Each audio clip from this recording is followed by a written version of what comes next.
Magandang araw po sa inyo lahat at ito po ang inyong lingkod ka Johnny na Janitor TV at ito ang Johnny Depp. Usapang utang, usapang ola. So, maligayang araw ng linggo.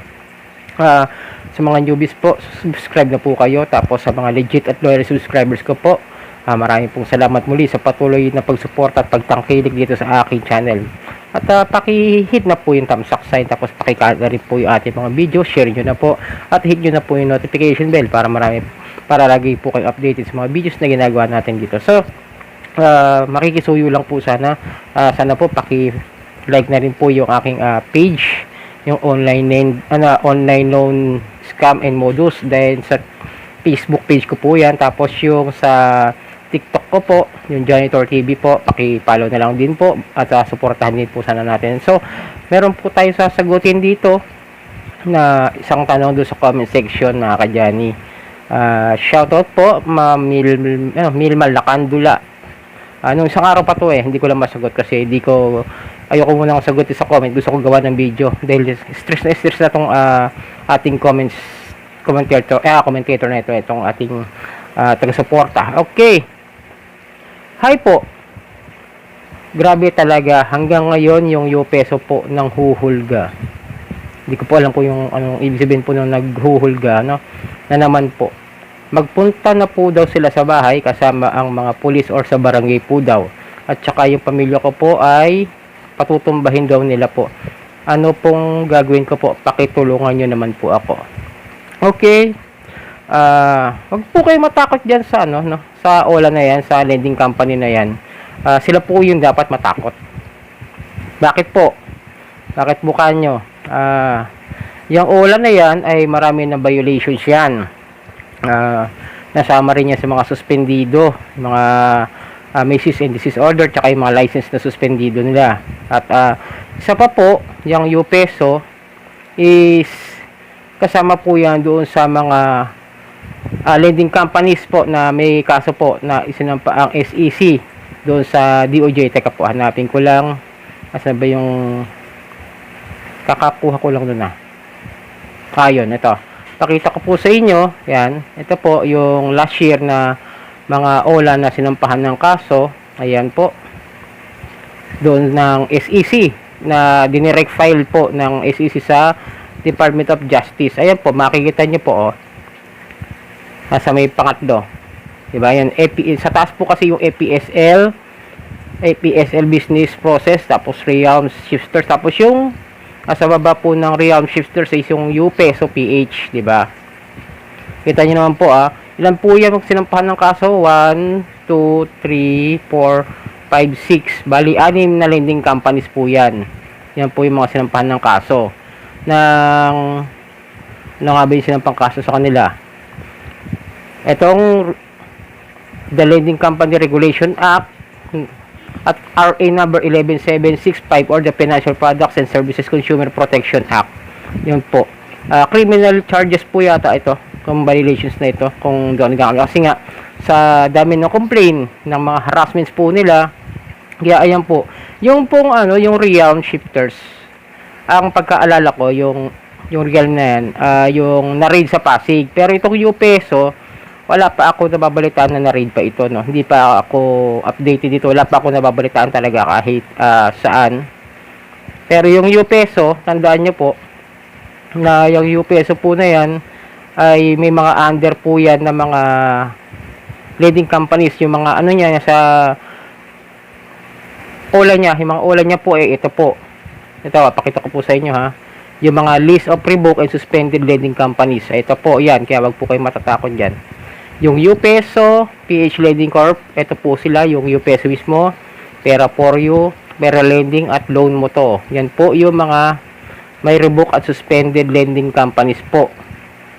Kaya wag po kayo maniniwala doon na sinabi nila na pupunta sila na may kasamang pulis. Wag po kayo maniniwala dyan, wag po kayo mangangamba, wag po kayo matatakot dyan sa mga sinasabi nila na pupuntahan daw po kayo, may kasamang pulis at may barangay pa. Saka yung idadamay nila yung inyong pamilya.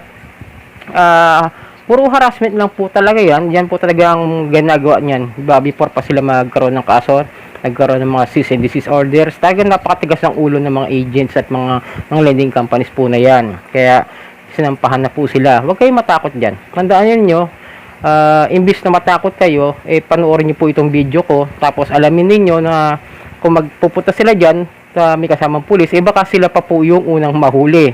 Sila pa po ang unang dalhin at unang imbestigahan at malamang malalaman kung saan yung kanilang opisina, di ba? Pupunta syempre pag nag-file ng case yan sa inyo na estapa na hindi naman talaga pwede nalang gawin dahil yung estapa na sinasabi nila is maaari lamang po yan kung kayo po ay nagbigay ng mga maling informasyon o nagbayad kayo ng cheque na talbog. Kunwari kayo ay nag-apply sa kanila na gamit ang isang peking ID o peking mga dokumento na kinakailangan nila para kayo ay makapasa sa kanilang loan qualifications, di ba? Pero huwag kayong matakot kung gumamit naman po kayo ng mga legal na mga dokumento. Kaya huwag kayong mangangamba, huwag kayong naniniwala dyan. Kaya nga hindi nababayaran yung mga yan dahil sa mga matitinding harassment po ng OLA na ito, ng lending companies po na ito. Huwag kayong matatakot dyan. Tandaan nyo kapag ganyan may pagbabanta, ipunin nyo lang po lahat, maging kalmado po kayo. Wala pa po ako nababalitaan na nagawan talaga ng physical na pananakit yung mga lending companies na yan. Hanggang pananakot lang po talaga yan. Pero minsan talaga meron mga casually na nagawan talaga na napapadalhan ng kung ano-ano. Isolated case po yan. Pero syempre, tandaan nyo may lamang kayo ha. Huwag kayo nagpapadaig sa takot. Lamang po kayo, lalo na ganito. Yung OLA na yan may kaso. Sabihin mo, OLA, lending companies na may kaso, magsasampa ng kaso, magsusumbong sa pulis. Joke ba yon? Di joke yon, di ba? Kasi may sila yung may mga paglabag na unang-una sila yung una may mga maling ginawa doon sa mga borrower. Pwede naman siguro kausapin ng mga agent ng professional na ng agent ng formal na pakikipag-settlement or legal settlement para mabayaran kung magkano man. Magkano ba inutang nyo rito? Kasi nakita ko dito sa taas na comment nyo ay due date ko po noong May 9 na delay lang po ako ng isang araw po. Grabe na po ang panghuhulga. Di ko po talaga alam yung isip panghuhulga at pangharas sa pamilya ko. Sino ba naman nang ganahan magbayad po sa ginagawa po nila na patutumbahin daw po yung pamilya ko tapos mag-file daw sila ng estapa sa akin at saka ipopost daw po ako sa FB yung peso apps po. Ano pong gagawin ko po? Dapat ko pa ba silang bayaran sa mga ginagawa nilang panghuhulga sa pamilya ko?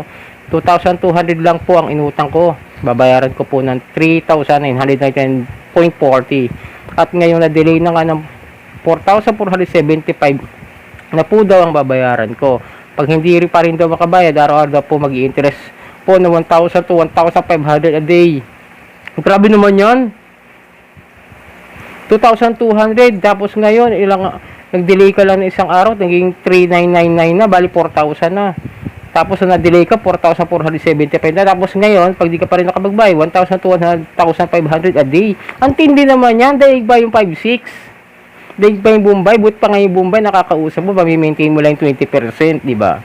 Kaya huwag kayo matakot dyan, doon pala sa interest, talong-talo na yan Paano magsasampa ng kaso sa small claims yan? Ay malamang tawanan lang yan ng korte. Kaya nga nagtatago yung mga yan, kaya yung mga nasa may about apps nila, yung mga detailed address nila, hindi yan totoo, fake yun. Kaya sana makatulong po ako sa iyo, Mamilda Lacandula. Sana maliwanaga kayo sa sinabi ko. May kaso po yung lending ng company na yan na UP. So huwag kayo matakot dyan. Pananakot lang yan para mapilita kayo magbayad. Huwag kayo maniniwala dyan. Di yan papakita. Tatago nga yan Kaya nga di pa nga nare-read Di pa nare-read. Kaya di ma-read kasi nga sa ibang address talaga sila. Yun po.